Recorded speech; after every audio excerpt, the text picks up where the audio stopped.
안녕하세요. 에이펙스 수학학원 강사 김지현입니다. 우선 기본 로드맵에 대해서 말씀드리겠습니다.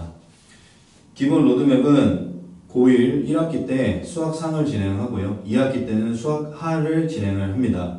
이건 학교마다 시험 범위가 달라서 수학상의 뒷부분에 있는 도형의 방정식이 조금 수학하와 함께 진행을 하는 학교도 있다라고 말씀을 좀 드리고요. 고2 때는 수학원을 1학기 때 진행을 하고 수학2를 2학기 때 진행을 합니다. 그러면서 동시에 확률과 통계를 하는 학교가 있고 기하도 하는 학교가 있습니다. 그래서 이게 또 학교마다 1년 커리인 학교가 있고 다음 한 학기인 커리인 학교도 있습니다. 그리고 이 부분을 아예 고3 때 하는 학교도 있습니다. 그래서 이 부분은 고2 올라가기 전에 한 번 정도 자기 학교는 기하와 합통이 어떻게 진행이 되는지를 한번 체크해 보시는 게 좋을 것 같습니다. 우선 말씀드리자면 수학1이랑 수학2는 공통 과목에 해당이 됩니다. 수능에서. 그래서 매우 중요한 부분을 차지하고 있는 파트죠. 그래서 이때 고3 모의고사 킬러 문제도 역시 선택 과목, 뒤에 가서 얘기하겠지만 선택 과목인 미적분, 기하, 합통의 킬러 문제들보다 어렵게 출제가 되고 있는 경향입니다. 그러면 고3 때는 미적분이나 경제수학, 수학가지 탐구들을 이제 선택을 하게 되는데요. 보통 이과 아이들은 미적분을 이제 진행을 하겠죠. 그리고 기하를 3학년 때 하는 학교들도 있고요. 확통을 아예 이제 3학년 때 빼는 학교도 있습니다. 그러다 보니 이제 이렇게 기본적인 로드맵은 진행이 된다고 보시면 되고요. 그리고 옆에 이제 보시면은 수능 과목은 크게 세 가지로 보시면 좋을 것 같습니다. 어차피 수원수투는 공통 과목으로 22문항이 출제가 되고 있고요. 그 다음에 선택 과목인 미적분이랑 확통 기하는 8문제씩 출제가 되고 있는데요. 문과는 물론 기하나 미적분을 선택할 수 있다고는 하지만 그런 친구들은 이제 드물기 때문에 정해져 있죠. 수학1이랑 수학2랑 그리고 확통을 본다고 보시면 되고요. 그 다음에 이과는 두 가지로 보시면 될 것 같습니다. 수학1이랑 수학2 그리고 미적을 선택하느냐 또는 기하를 선택하느냐로 보시면 좋을 것 같습니다. 자, 그러면 이거에 맞춰서 이제 선행 로드맵을 좀 이야기를 하겠습니다. 여기 지금 보이는 것 같이 소화 불가능한 선행은 멈춰달라 이겁니다. 우선 아이들이 선행을 할 때 이 부분이 선행할 수 있는 시간이라든지 소화가 좀 잘 안 되면은 그걸 하기보다는 지금 현재 나가고 있는 수업이라든지 그 다음 학기 정도의 한 학기 정도의 빠른 선행 정도만 할 수 있게끔 좀 지도를 해주시는 게 좋을 것 같습니다. 왜냐면 이게 선행을 막 많이 하고 돌리고 해서 다 자기께 되는 게 아니기 때문에 할 때 정확하게 하고 넘어가는 게 가장 중요하다고 생각이 되고요. 물론 그것들을 다 소화할 수 있으면은 많이 하면 할수록 수학은 사실 좋습니다. 그래서 소화가 가능한 범위 안에 최대한으로 시켜주시는 게 가장 바람직하다라고 좀 보입니다. 그래서 우선 지금 나와 있는 표를 보시면은 중3 겨울방학 때는 아무래도 고1 다음 과정이 고1 수학 상이죠. 이 부분에 대해서 연습이 많이 되어 있는 상태여야 됩니다. 그러니까 실전 문제들을 풀 수 있는 상태여야 되기 때문에 최대한의 수학상을 만약에 못했다면은 얼른 빨리 수학상의 기본부터 천천히 다져주시면서 실전 문제까지 한 번에 좀 이룰 수 있게끔 진행을 해주시면 되고, 수학상은 나는 좀 많이 봤다.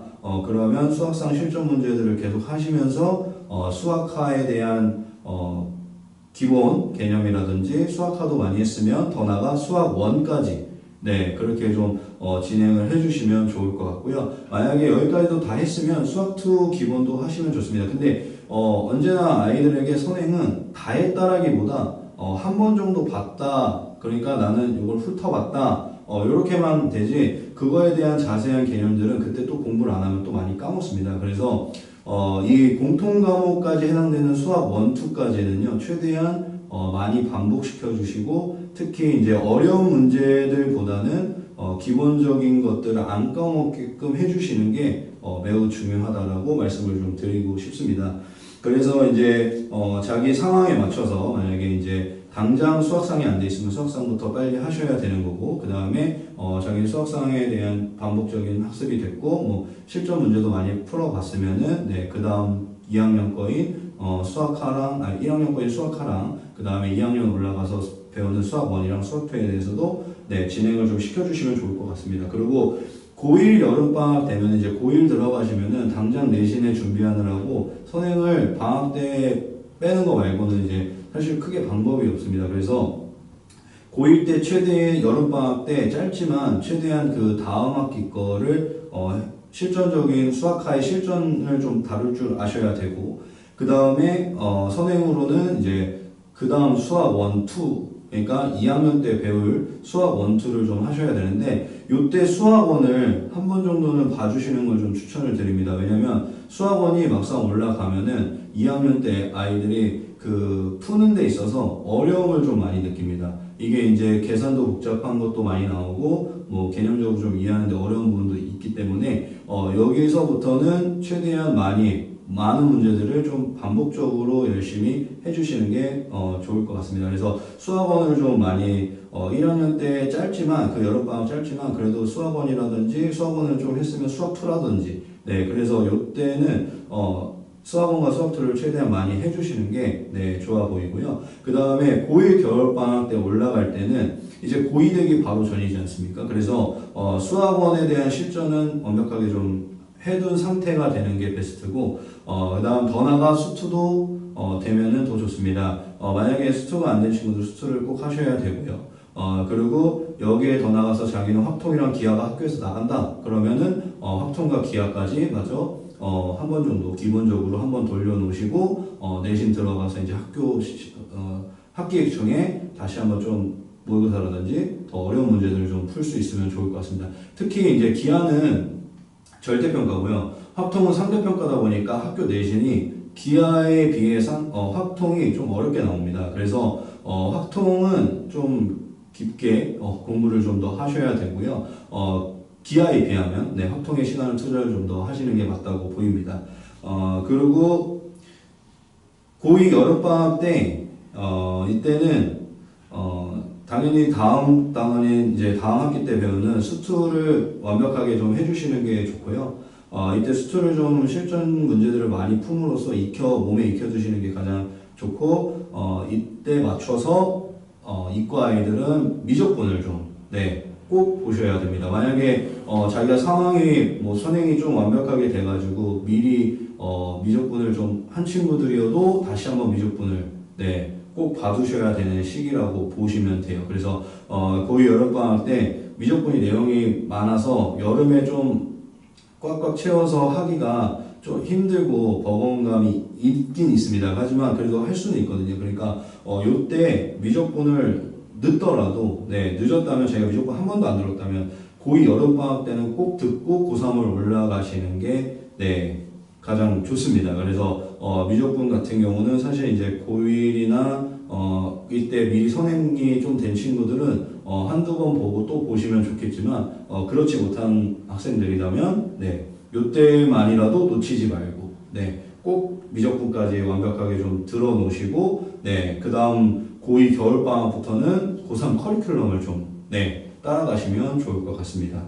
그래서 물론 고2 여름방학 때 자기가 이제 고2 2학기 때라든지 고3 올라가서 확통이나 기하를 이제 해야 된다 하면은 그거에 맞춰서 요때 기하랑 확통도 해주시는 게 좋을 것 같습니다.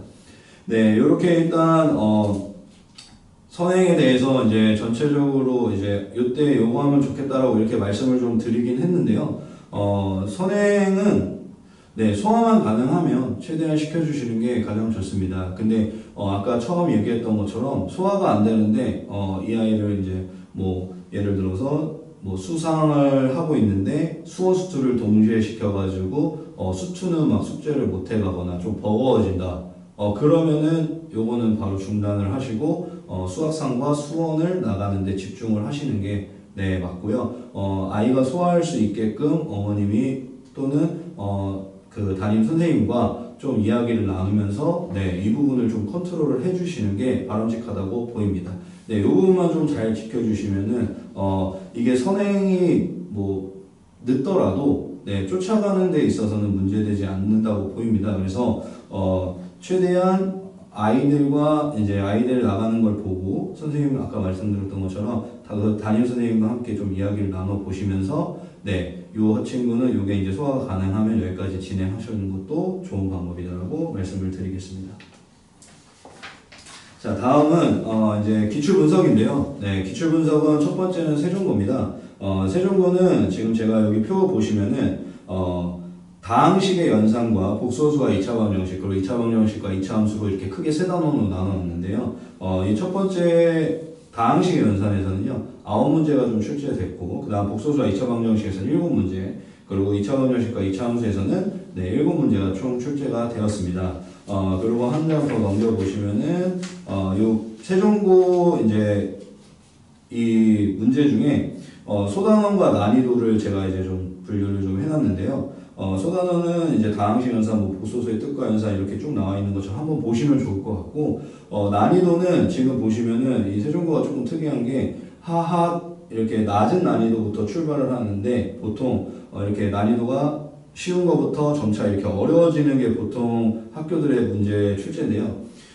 이 세종고는 지뢰밭입니다.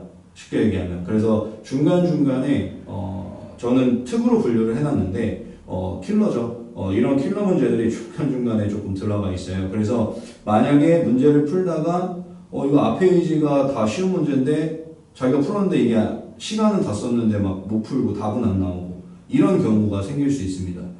그래서 이런 킬러 문제들 중간중간 들어가 있는 킬러 문제들을 조금 자기가 이렇게 냅두고 다음 걸로 넘어가면 좀 더 쉬운 문제들이 있고 중간 난이도 문제들이 있으니까 그걸 먼저 처리를 하고 네, 그 다음에 이제 넘겨놨던 어려운 문제들, 킬러 문제들을 하나씩 정리하시는 게 네, 세종고 점수를 받는 데 있어서는 이 부분이 가장 네, 고득점으로 가는 방향으로 맞지 않나 싶습니다. 왜냐하면 지금 보시면은 3번에도 좀 어려운 문제가 들어가 있고요. 7번에도 좀 생뚱맞게 어려운 문제가 들어가 있고 그 다음 객관식 뒷부분에는 이제 당연히 어려운 문제들이 있긴 한데요.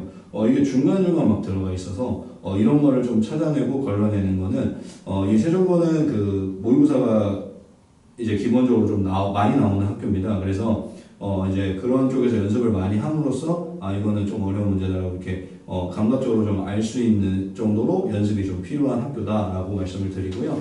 그래서 세종고를 이제 좀 총평을 하자면요.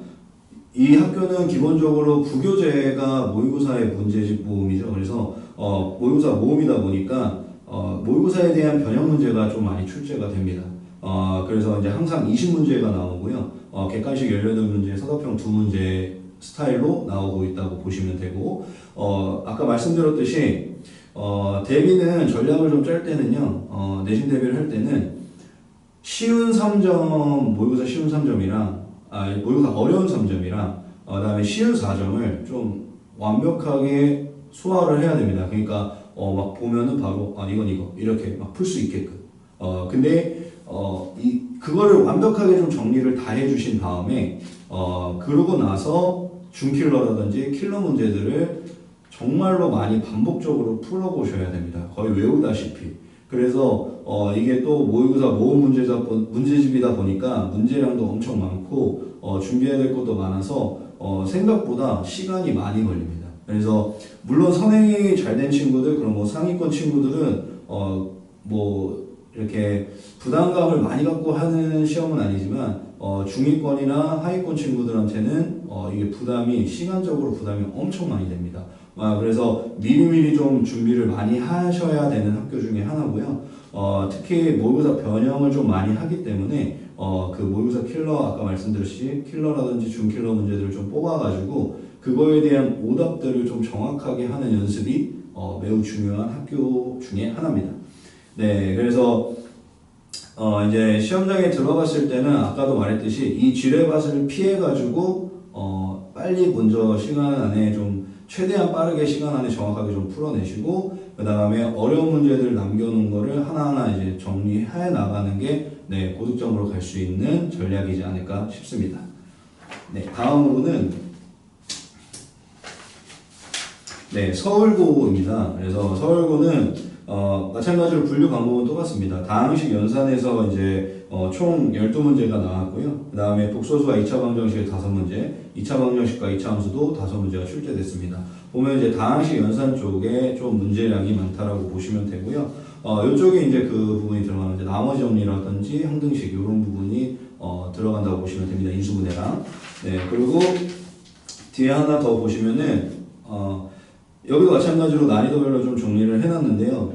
여기 학교는 이제 그래도 좀 아까 말한 것처럼 하부터 시작을 해서 중, 중상, 상, 특 이렇게 이제 나오는 순서긴 한데요. 그래도 이제 중간에 뭐 11번에 어려운 문제가 좀 들어가 있고, 그 다음에 객관식 마지막 쪽에 또 어려운 문제가 들어가 있고요. 그 다음에 주관식에는 이제 19번에 좀 어려운 문제들, 그러니까 킬러 문제들, 그리고 주관식 뒤쪽에 이런 부분들이 좀 많이 어렵게 나와 있습니다. 그래서 상 문제와 이제 킬러 문제에서 특 문제가 거의 한 5문제 정도 있다라고 보시면 좋을 것 같아요. 자, 서울고 총평을 하자면은 이 학교는 이제 프린트랑 교과서를 좀 완벽하게 해주셔야 됩니다. 그래서 교과서랑 프린트를 좀 완벽하게 해주신 다음에 시간 활용을 정확하게 이제 좀 잘 쓰셔야 되는 그런 시험 중에 하나입니다. 그래서 시험이 이제 결과가 좀 좋으려면은 프린트랑 교과서에 나오는 문제들은 거의 완벽하게 정말로 보면은 바로 나올 수 있게끔 이런 연습들을 충분히 해두신 다음에 그 아까 말했듯이 킬러 문제가 한 4문제에서 5문제가 나오는데, 그러니까 상위권 문제죠. 상위랑 특 문제가 4문제에서 5문제가 나오는데 이 문제를 이제 남는 시간에 이제 똑같이 풀어주시고 거기에 대한 반복 학습이 역시나 매우 많이 해줘야 되는 학교 중에 또 하나입니다. 그래서 이 학교는 특히나 이제 1등급을 가리는 문제가 이제 그 아까 보시면은 서답형 3번에 있거든요.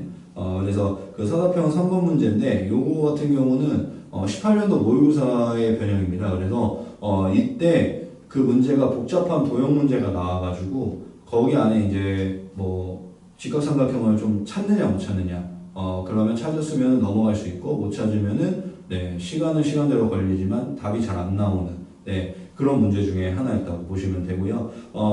서울고는 마찬가지로 작년이랑 올해에 똑같이 프린트랑 교과서에서 60-70% 정도 나온다고 보시면 됩니다. 그래서 이 부분에 대해서 안정적인 점수를 완벽하게 좀 받아 놓으신 다음에 그러고 나서 이제 킬러 문제라든지 모의고사 킬러 문제, 그리고 학교들이 이제 좀 변형한 문제들 이런 것들을 더 연습을 해주셔야 고득점이 나오지 않을까 생각을 합니다.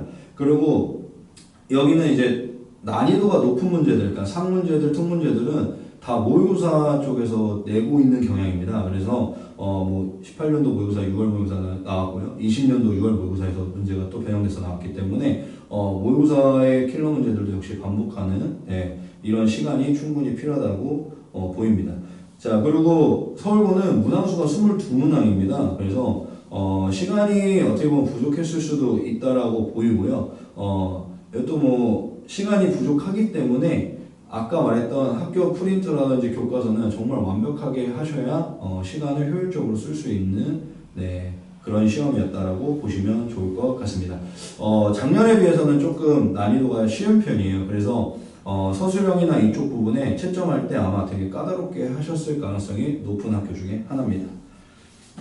다음으로 넘어가서 상문고를 보겠습니다. 상문고는 다항식 연산에서 9문제가 출제되었고요. 복소수와 2차 방정식에서 8문제, 그리고 2차 방정식과 2차 함수에서 3문제가 출제되었습니다. 마찬가지로 상문고는 정말로 이제 1번부터 그냥 객관식 1번부터 지금 보시면은 14번까지가 객관식인데요. 1번부터 그냥 하, 중 이렇게 순서대로 중상, 상, 특 이렇게 해가지고 객관식 마지막이 킬러 문제고요. 그 다음에 주관식 마지막 문제가 또 킬러 문제입니다. 그래서 순서대로, 그러니까 자기가 풀다가 좀 어려워지면은 주관식으로 넘어가서 좀 빨리 풀고 이런 식으로 좀 진행을 하는 게 좋지 않을까라고 생각이 됩니다.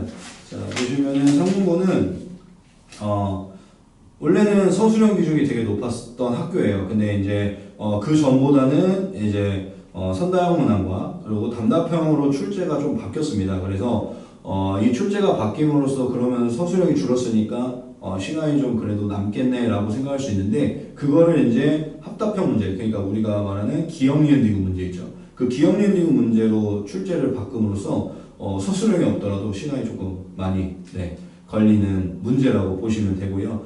작년 기출보다는 난이도가 좀 그래도 쉽게 출제가 됐습니다. 그리고 여기서 나오는 어려운 문제들, 킬러 문제들은 좀 올바른 개념이랑 문제들을 킬러 문제들을 좀 많이 풀면서 그거를 이제 오답도 많이 하셨으면은 사실 풀 수는 있는 문제들이었습니다.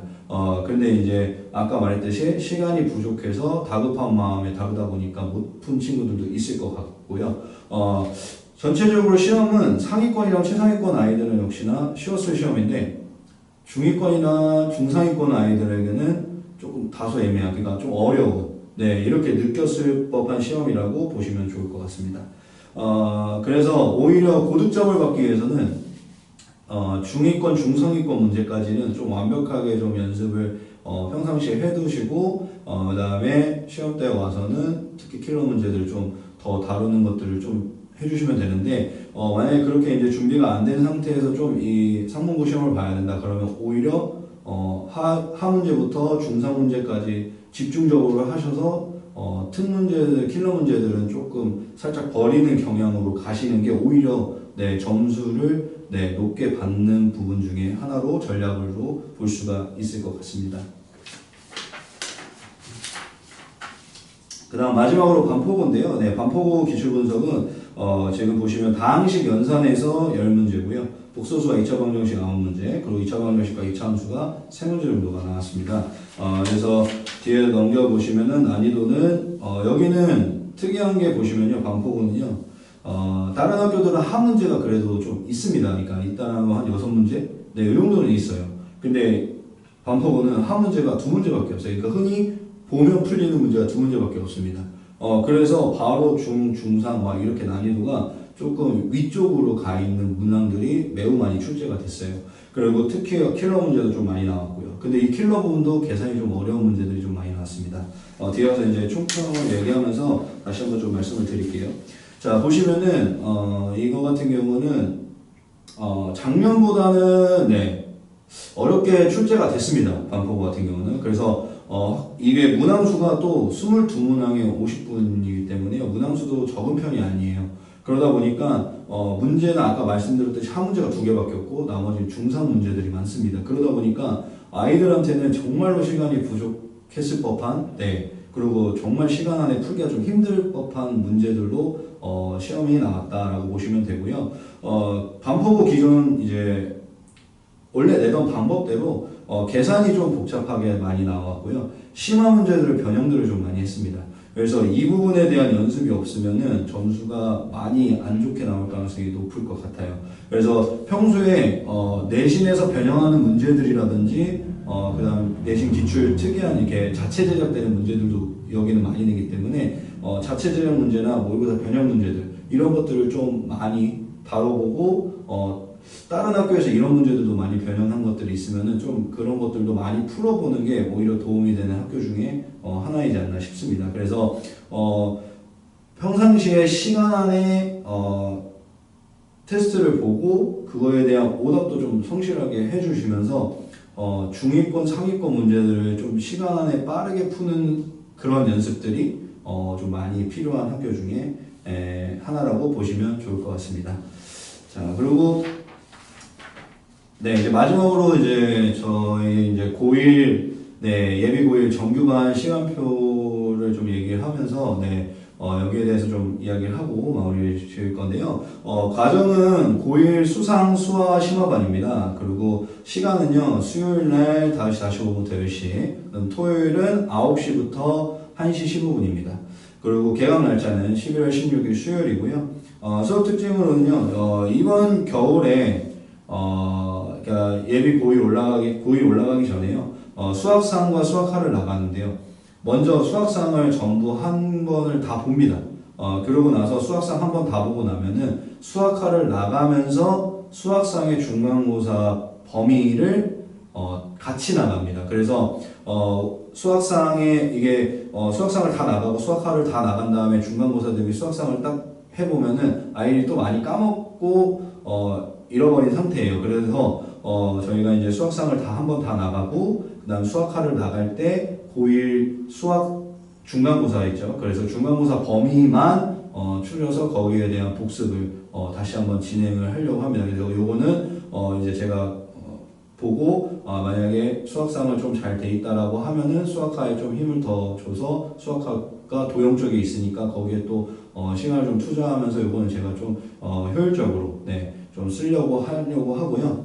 그 다음에 저 같은 경우는 이제 좀 개념 정리를 이렇게 뭐 나눠주거나 이러진 않습니다. 오히려 개념 정리를 자기가 직접 손으로 쓸 수 있게끔 하고 있고요. 왜 그러냐면 안 그러면은 개념을 써보질 않습니다. 아이들이 요즘은 그냥 보고 눈으로 읽고 이런 경우들이 많다 보니까 자기가 한번 개념 정리를 쭉 해보고 문제를 풀기 전에 그 개념을 다시 한번 읽으면서 그러고 나서 문제를 푸는 게 가장 중요한데 보통 아이들이 개념에 있는 공식들만 딱딱 보고 공식에 대입을 하는 게 이게 습관이 돼 있어가지고 기본적인 개념을 모르는 경우도 되게 많아요. 그래서 저 같은 경우는 손필기를 좀 억지로라도 시키고 이걸 확인을 좀 합니다. 그래서 손필기 하는 것들을 하고요. 그 다음에 아이들이 물어보는 게 똑같은 질문을 막 2번, 3번 해요. 근데 저는 이해를 합니다. 그래서 2번, 3번, 4번이건 끝까지 질문을 받고 그거를 완벽하게 이해할 때까지 똑같은 질문이어도 다 풀어주기 때문에 너무 부담감 없이 질문을 할 수 있게끔 좀 아이들 유도하죠. 그래서 좀 친절하게 좀 질문을 받아주는 스타일이고요. 그 다음에 제가 이제 고2, 고3을 담당을 했었기 때문에 지금 쭉 하고 있기 때문에요. 지금 고2, 고3에 쓰이는 고1 스킬들, 그러니까 고1 때 배우는 과정에 다 쓰이는 건 아니고 거기서 중요한 요소들이 있거든요. 그거를 이제 고2, 고3 올라가면은 잘 쓰는 것들이 있습니다. 그래서 그런 부분은 더 강조를 하면서 수업을 좀 진행을 할 예정이고요. 그리고 이제 오답 관리 같은 경우는 한 단원이 이제 저희 자체 교재에서 만들어낸 그 문제에서 개별적인 오답이 들어가고요. 한 단원 정도에 끝나면 이제 오답 프린트가 나갑니다. 또는 2단원 정도 끝나면 오답 프린트가 나가고요. 그래서 그 오답 프린트는 따로 또 검사를 하고, 그 오답 프린트도 숙제로 이제 같이 진행하면서 거기서 모르는 거 다시 한번 또 진행을 하고 개별적으로 질문 받고 할 거니까요. 오답 관리는 그렇게 진행된다고 보시면 되고, 그리고 학교별 이제 내신 대비를 들어가게 되면 나중에 이제 학기 들어가서 내신 대비 들어가게 되면요. 학교별 프린트나 부교재가 있어요. 그러면 이제 최소 3번 이상은 풀게끔 하고 보내려고 하고 있습니다. 그래서 최소 3번 정도 반복함으로써 거기에서 이제 모르는 문제가 사실 없도록 하는 게 가장 중요하다고 이제 학교에서 지정해 준 거기 때문에 그걸 완벽하게 이제 습득하고 가는 게 가장 중요하게 생각되기 때문에 그걸 3번 이상은 반복을 시킵니다. 그리고 이제 테스트는 강남내신 기출 테스트로 내고요. 뭐 가끔 소초도 낼 때 있고 성과도 낼 때 있습니다. 그래서 거기에 이제 어우러져서 섞어가지고 테스트를 보고요. 50분 20문항 정도 됩니다. 그래서 요 안에 50분 시간은 주는데 웬만하면 45분 안에 좀 끊는 연습을 좀 하고 있습니다. 그리고 현장 강의 녹화는 상시에 이제 복습할 수 있도록 녹화를 해놓고요. 그 다음에 테스트 자료도 자기가 뭐 언제든지 풀 수 있도록 자료도 제공을 하고 있는 상태입니다. 그리고 교재는요 2권이 있는데요. 첫 번째 교재는 수학 상하에 대한 기본 개념과 그다음 기본 문제들 그리고 이제 그거에 따른 유형 문제들을 풀 수 있게끔 그 추스려서 좀 우수 문항들을 좀 모아놨습니다. 그래서 거기에 대한 문항들을 먼저 마스터를 해서 이런 유형들이 이런 개념 쪽에서 나온다. 이런 걸 좀 완벽하게 좀 인지를 하고 그리고 두 번째 교재에서 모의고사나 이제 평가원, 수능 이런 문제들을 모아놓은 실전적인 이제 킬러 문제라든지 중킬러 문제, 또 어려운 4점 문제들, 이런 것들을 좀 위주로 이제 진행을 한다고 보시면 되고요. 그리고 그걸 이제 저희가 이제 한 10년 하면서 그런 교재들에 대한 문제들은 차곡차곡 쌓여져 있기 때문에 이걸로 이제 아이들이 잘 해서 준비를 할 수 있도록 지도를 하겠습니다. 그리고 지금 보시면은 이제 관리 시스템이 하나 나와 있는데요. 관리 시스템 쪽 보시면은 수업 시간 1시간 전에 질문 번호를 전체 아이들에게 질문 번호를 좀 받습니다. 그래서 거기서 이제 공통된 질문들을 수업 시간에 질문을 먼저 받고 그 다음 내용 수업 개념 설명을 하고 그 다음에 문제를 좀 그거에 따른 개념에 따른 문제들을 좀 다뤄보고요. 그리고 테스트로 진행이 되는데요. 이때 이제 질문을 먼저 받아서 공통된 질문은 다 질문을 받고 나중에 테스트까지 오답까지 끝나고 나면은 그 뒷시간에 개별적인 질문들이 있을 겁니다. 그래서 그때 개별적인 질문들을 해결해주고 테스트 오답도 다 해결을 하고 그리고 숙제를 못한 친구들은 미완료된 친구들은 남아서 숙제를 하고 완벽하게 좀 끝내고 보내려고 하고요. 남겨서 했는데도 이제 사실 뭐 새벽 1시, 2시가 돼도 안 끝나는 친구들이 좀 있어요. 그러면은 이제 그런 친구들에게는 이번 주, 그러니까 오늘 미완료된 그 숙제 미완료된 부분은 이번 주 안으로 그 주 안으로 좀 다른 날 불러서 좀 완벽하게 좀 숙제를 하고 그 다음 주로 넘어갈 수 있게끔 진행을 하고 있습니다. 이렇게 해서 저희 이제 2023년도 예비 고1 정규반 시간표까지 좀 쭉 진행을 얘기를 좀 드렸고요. 뭐 지금 시작한다고 해서 늦는 건 아니니까요. 잘 이끌어 나갈 수 있도록 최선을 다해서 지도할 테니 뭐 맡겨주신다면 제가 최대한 점수를 많이 올려보도록 학생과 함께 노력할 수 있는 강사가 되도록 하겠습니다. 감사합니다.